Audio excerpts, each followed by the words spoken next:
Marvel Snap is giving out extremely generous compensation, including 6,000 tokens to everyone in America and 3,000 tokens to everyone outside of America, which is making many people ask the question, what is the best card for me to use my newfound token surplus on? And this is a really hard question to answer. It's really easy to talk about cards that you definitely shouldn't be using your surplus on, but there's a lot of context that goes into evaluating what a good decision is in the context of spending tokens in Marvel Snap. A lot of what you should be looking at is going to be contextual to what your collection already is. Do you have a bunch of the stuff that you use in conjunction with the card you're getting? Because if you already have something like Ghost Spider and Aranya, Madam Web is going to be by far your best purchase because it fully unlocks the move archetype for you. But if you don't have Ghost Spider and Aranya, it might not be that good. There are plenty of cards like Bruce Banner here that we can say absolutely you should not get, but figuring out what you should get is going to be a bit dependent on your collection. So what I'm hoping that this video can do is give you an idea of how I think about this rather than just be a countdown of the cards I think you should buy. It should also give you a window into how to evaluate this situation for yourself and some tools to prepare you for making the decision that you're about to make. With all of that said, let's start my top 5 cards that I think are worth the tokens in nearly every case with Red Guardian, who is quite simply the best problem solver in the game of Marvel Snap right now. He solves so many different problems at a very on-rate cost. Effectively, a 3/5 can deal with things like Luke Cage, can deal with things like Madam Web, can deal with things like Morbius, can deal with things like Mobius. Basically, everything can be dealt with this card, although actually making sure that he hits the right thing is a bit of a difficult prospect some of the time. This is a card that is going to be a very solid addition to basically everything you play. Are you playing a curve out mid-range deck that really just wants to play a pile of good cards? You're going to end up playing Red Guardian. Are you playing a more specific kind of deck that is synergy based but has a slot for one tech card? That one tech card is usually going to be Red Guardian. He's an immensely powerful problem solver that is almost always going to be worth picking up, and you're never going to be sad about it. This brings me to a fairly reasonable discussion of the criteria that I'm using for this list, because they will inform things like Red Guardian being on it and other things of that nature. Again, my goal here is not just to give you a list of cards, but to equip you with the tools you need to evaluate them. So the heuristics I'm using are you going to use this card a lot? And does this card single-handedly unlock an archetype for you? Those are the major things that I'm looking at here. Now, this will change depending on what other Series 4 and 5 cards you have. You will maybe have some cards that unlock archetypes for you available that are not on this list because I view them as a little bit too dependent on other Series 4 and 5 cards. If you happen to have those cards, then they would move up this list. We'll talk about a couple of those when we get to the honorable mentions. So what I'm looking for here are cards that are nearly fully functional with a mostly Series 3 collection, and Red Guardian definitely fits that. I'm also looking for cards that are very widely applied across a variety of decks, so that you'll be able to use them as soon as you pick them up, but you're also going to be able to continue using them in the future. Red Guardian fits that bill as well. Number 4 is Gore the God Butcher. This guy goes straight into a Mr. Negative deck that you can almost certainly build as Series 3 plus Gore and have it be perfectly functional. You will be able to play this card in a bunch of other stuff too, though. He can be in good stuff Wiccan decks. He is a good target for Hela. He is a good target for a vast majority of things that involve you getting the ability to cheat stuff out. This is a guy that is a very large man, which is normal, but not just a very large man in the way Red Hulk was. He is a very large man that gets his force multiplied by Mystique. That makes him a very valuable pickup, although a bit of a combo-oriented card unless you're playing a fully teched out, fully Series 5 kind of version of a deck. Like, for example, Thanos plays this guy a lot. And you probably will play him in Thanos regardless, but Thanos is also Series 5, so I can't really recommend that you play Gore in Thanos with a mostly Series 3 collection. The reason he's on here is because he goes straight into Mr. Negative, which you can play almost certainly, and then he sort of scales upward. He's a good card in a variety of different situations. He's just a big guy in various Wiccan decks. He gets played in Antivenom decks some of the time to double up with Mystique. A lot of what this guy is about is cheating him out and or doubling him with Mystique, which means that you are going to have his main synergies locked in just by being in Series 3. But even outside of that, this guy is a very large guy. The only thing I have that I'm worried about Gore for going forward is A, the potential for a nerf, and B, Sam Wilson is coming out in February, and he is a card that has massive ongoing synergy, and I wonder if it's possible that Gore ends up getting worse in the context of a metagame that rotates around a Sam Wilson type of card. Obviously, I don't know if he's strong enough to do that, but if past season pass cards are any indicator, there is a real chance that he could fully shift the metagame away from on reveals, and that would be bad for Gore. That said, I still do think Gore is one of the best cards to pick up in this situation because he goes in a deck you can probably build, and then you are able to use him in different places. Elith is a phenomenally powerful card that gets played basically in as many mid-range archetypes as possible. This guy is going to be a little bit harder to fit into a deck on day one. It's not going to be the easiest card for you to play because a lot of mid-range decks are built around a collection of powerful cards. And I think this is a good time to talk about why things like, well, Wiccan, for example, will be in the honorable mentions. The major reason for this card being as high as he is because he's in basically all of these. Whether you're playing a Wiccan deck or a Heimdall deck, you're still going to be looking at trying to play Elith in those decks. And so I think his wide range of application is part of what makes him a powerful choice here. This is an extremely solid card that is very, very good at doing what it does. A card that has an immense amount of power built into it and a very unique functionality, making it very hard to replace. The only downside in terms of picking it up is that a lot of the decks it goes in are mid-range piles. And a lot of mid-range piles tend to be very heavy on Series 4 and 5 cards, meaning that Elith might not be the best pick if you are on a budget. This is still a good card, but it tends to get its force multiplied by having other good cards to run around it, because the better your other cards are in the deck, the more effective this is going to be at either shutting down counterplay or just getting priority in the first place. That is the major drawback of picking up Elith here. However, he is so generically run and so unique in function that I think it still could be worth picking up because there are going to be decks in the future where you're going to be like, wow, I really wish I had an Elith and I can't really play this deck without him. He's a very powerful card that is the only card in the game that serves the role that he does, and that is the kind of thing you should be looking for when you're looking to spend your hard-won gains. Before we get into the top two, I wanted to talk a little bit about some honorable mentions.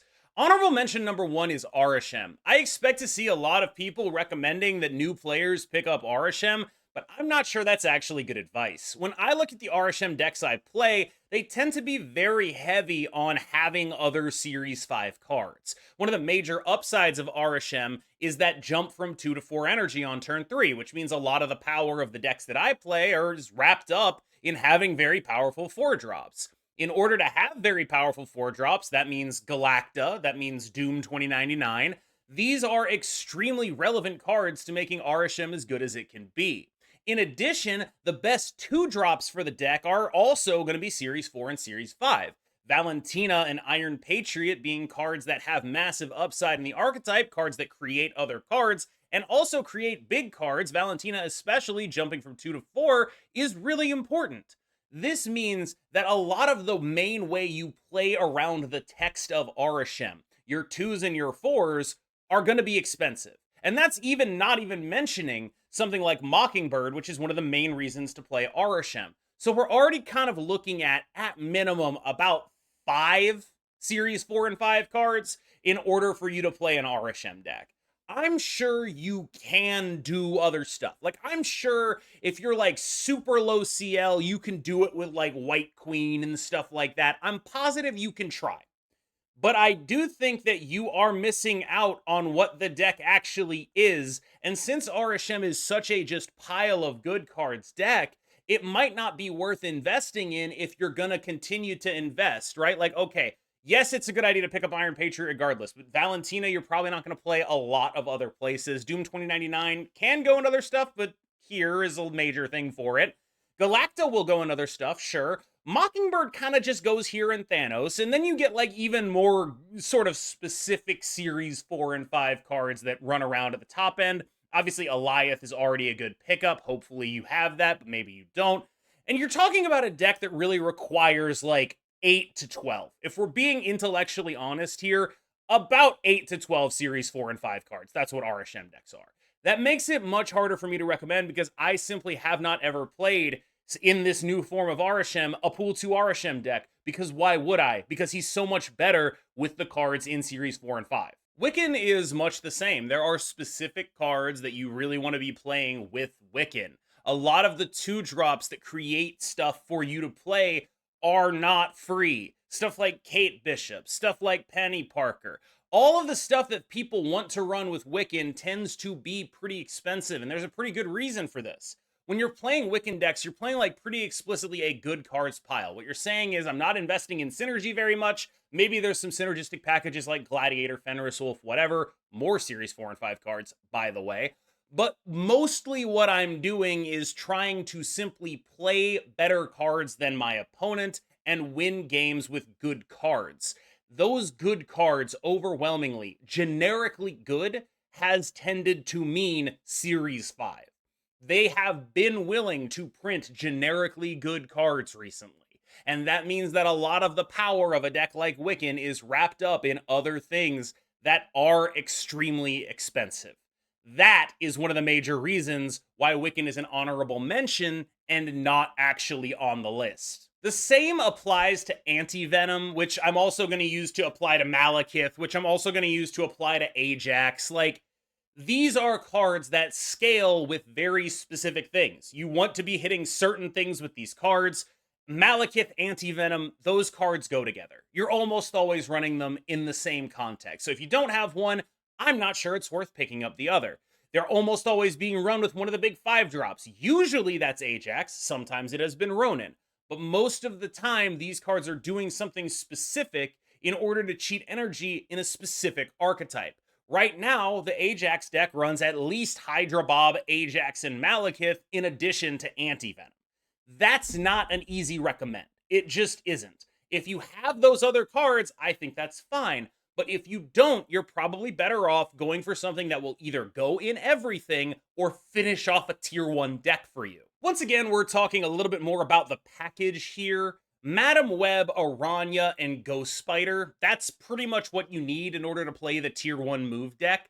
And that is, I think, actually a fairly low expenditure of resources compared to a lot of the other crap we've talked about. RSM needs like 10 million cards, Wiccan needs a bunch. Like, 3 Series 4 and 5 cards is not the world's largest amount. There are also multiple ways to play the move deck. You can play it with Heimdall, which will make you want Elith, or you can play it with Bounce, where actually a lot of the Bounce cards are in this range of Series 3 cards. However, whether you're playing it with Elith, that's an additional Series 5, or with Toxin, that's an additional Series 5. So you end up with a package that is, I think, fairly reasonable, but you're only going to really want to go for it if you're 1 card away or you can reasonably get 2 cards. So that's sort of the issue that I have with this package right now. It's obviously very powerful, but it does require other Series 4 and 5 cards. And because I don't know where you specifically are in terms of acquiring those other cards, I don't really think I can put it on here, even though I do think that it's worth investing in because the move package is so powerful and has shown so much staying power. The other downside of the move package, though, is that the deck is very hard to play. And if you are not someone who spends a lot of time on this, if you are someone who's just stumbling across this video, you're like rank 80 or whatever, it might not be worth investing in just on that alone. That is the other caveat that I have to give when talking about Madam Webb. All right, back to the tier list. Number 2 is going to be Kate Bishop, who is just in so many different things. If you want to play Clog, she goes in that because she has Clog abilities. If you want to play the Victoria hand deck, she goes in that because she makes 1-cost created cards. If you want to play a Wiccan deck, she goes in that because she is a 2-drop that makes it easier for you to curve out into your 4-drop. This is a card that has wide playability. You can even use her in RSM decks that don't have Doom 2099 if you just want a 2-drop, right? Like, this is an excellent card that is a very generically applicable 2-drop across a wide variety of different decks. I would describe her as the new Jeff the Landshark. This is your generic 2. You are not doing anything specific to enable her. She just goes in a bunch of stuff. She can be your good card too. She can do something specific to your strategy, or she can just exist. And she will almost never actually be bad in whatever role you decide to apply to her. Kate Bishop is a phenomenal pickup. Are y'all ready for number 1? This is going to be a controversial one, but I think I'm right about this, and I hope you stick around to see what the justification is. I have Scream at number 1 here, and that is because when I'm looking at this stuff, the major thing I'm looking for is a deck that uses mostly Series 3 cards. Scream is absolutely that. I can't assume anything about anyone's collection other than that they will have most of Series 3 complete. Because of that, the card that upgrades a Series 3 collection the very most is, in my opinion, Scream. This deck is entirely Series 3 except for Scream and Elith. Usually it's going to be Series 3, Scream, and then 1 tech card, right? This is where Red Guardian can go. This is where, whatever. You can do whatever you want with that slot. Maybe it's a Shang-Chi if you want to get super fully budget. The point is, you can have a deck that is composed entirely of Series 3 and below cards, put Scream in it, and she will make that deck better. Almost all of the things that go with Scream are Series 3 and below. All of these move cards go with Scream. All of the cards that do this, you get for effectively free in Marvel Snap. That means that this is the biggest 1-card upgrade in the entire game for a Series 3 collection. Is this the best deck in the game? No. Is it fine enough and will you be embarrassed to play it? Yes. Wait, no, I said that wrong. Is it fine enough? Yes. Will you be embarrassed to play it? No. Sorry. This is a deck that is absolutely strong enough to play. It is absolutely an excellent budget pickup. It is going to be your best option for a budget deck because it is literally free plus your compensation. If you spend no money on the game ever, this is going to be the best deck you can play for a very long time, I think.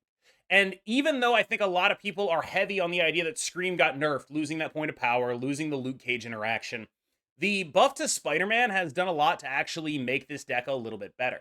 It has the same weaknesses it's always had. It's dependent on having Scream when you need Scream on turn 2, and it has weaknesses to various decks that are able to go over the top. This is part of why you have that 1 tech slot. Red Guardian, Elith, Shadow King, Shang-Chi.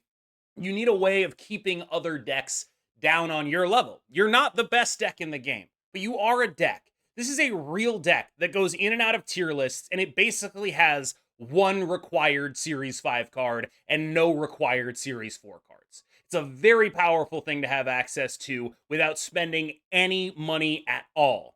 That is why I have Scream as my number 1 card to spend your compensation money on outside of all context. Again, I think it's worth reiterating that context is king here. The best thing I think you can do when looking for what to spend your money on or what to spend your compensation tokens on is go look at my tier list and see if you're 1 card away from those decks.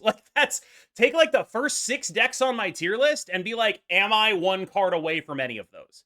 And if you are 1 card away from any of those, that's probably a better option than anything I've talked about here. The biggest problem with making videos like this is that Marvel Snap's system is so individualized. One thing people don't know about me is I love budget content.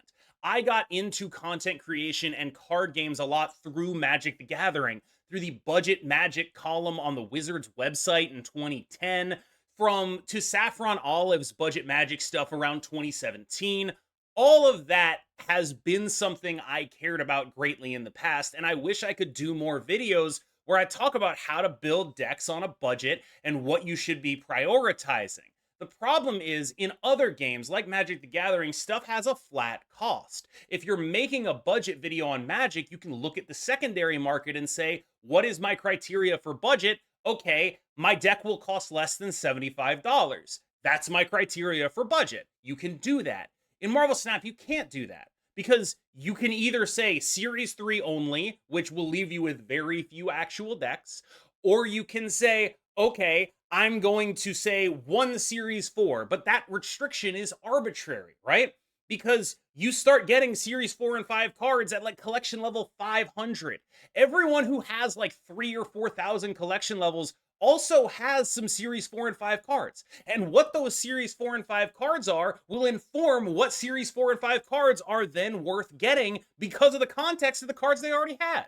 Like, let's say you opened a Ghost Spider, right? Like, this gets even more complex when you think about like what's actually on the spotlights, right? Let's say you opened the Victoria Hand Spotlight and you opened the Misery Spotlight, and you're looking at me like, Cam, why aren't you telling me that I need to go get the rest of the stuff for the V-Hand Misery Iron Patriot deck? It's because I don't know that you have that stuff. Because Marvel Snap's collection system is so individualized that it makes it really tough to give an absolute recommendation. You could see even in my list here, I'm deferring to things that are widely played and things that only require Series 3s. But if you have the Series 4s to make other decks better, then you should be spending on that. All right? I just want to be super clear about what this is and why I don't do this very often, because you might be collection level 4,000 and have a totally different collection from someone else who is collection level 4,000. And that's a very frustrating thing for me to try to deal with if I'm trying to say, here's a deck a collection level 4,000 player can play, and you have made different Series 4 and 5 decisions. You come in here and you're like, I'm CL 4,000.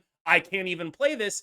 I can't do anything about that. So I have to be a little bit more generic in my recommendations. And so I hope this was still a valuable exercise, not just in terms of you understanding what my recommendations are, but also the thought process behind them and how you can apply this to your own purchases in the future. Thanks so much for watching. I've been KM Best, you've been phenomenal, and I will see you in the next one.